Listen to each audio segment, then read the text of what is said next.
بعض چیزیں ہمیں ناگوار لگتی ہیں لیکن وہ ہمارے اچھے کے لیے ہوتی ہیں۔ اللہ کی مصلحتیں سمجھ آ جائیں تو صحیح، اور نہ سمجھ آئیں تو ضد نہیں کرتے، قبول کر لیتے ہیں۔ غم کو ہرانے کے لیے صرف 3 داؤ بہت ہیں: ایمان، صبر اور رضا۔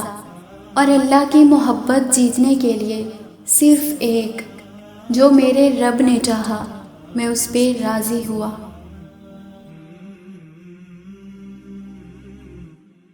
اللہ خود پر کوئی احسان نہیں رکھتا۔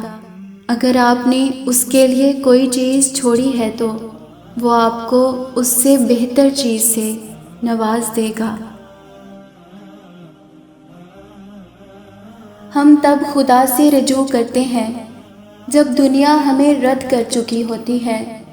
تمام دروازوں سے دھتکارے جانے کے بعد ہم خدا کے در پہ دستک دیتے ہیں۔ ہماری اولین ترجیح ہمیشہ دنیا ہوتی ہے، اور حیرت کی بات ہے کہ ہم ذرا بھی شرمندہ نہیں ہوتے۔ ہمیں لگتا ہے کہ ترتیب کے رد و بدل سے کوئی فرق نہیں پڑتا۔ کتنی بڑی بھول ہے۔ ترتیب ہی تو اصل چیز ہے کہ کون پہلے اور کون بعد میں آتا ہے۔ رسول اللہ سے زیادہ کوئی سچا نہیں تھا، مگر وہ بلنٹ نہیں تھے۔ لوگوں کے منہ پر ان کے لباس، گھر اور جسمانی اعضاء کے عیوب نہیں بیان کرتے تھے۔ سچ کی جگہ حق کہنا سیکھو، یعنی صحیح طریقے سے صحیح وقت پہ سچ بولنا سیکھو، اور یہ تم تب سیکھ سکو گے جب تم خود سے سچے ہوگے۔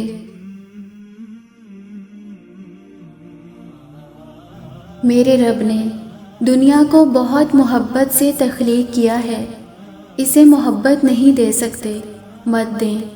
اس کی عزت تو کریں، یہ بھی اللہ سے منسوب ہے، اور جو چیزیں اللہ سے منسوب ہوتی ہیں ان کی عزت کی جاتی ہے۔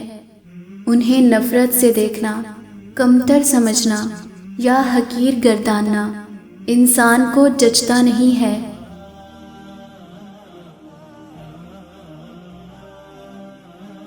دانائی صرف انکسار ہے، معصومیت ہے، شفافیت ہے۔ جس کی انا زندہ ہے وہ معلم نہیں، جس کا غرور سر بلند ہے وہ طالب نہیں، جو اپنی بڑائی میں مبتلا رہتا ہے وہ بارگاہ الہی میں مطلوب نہیں رہتا۔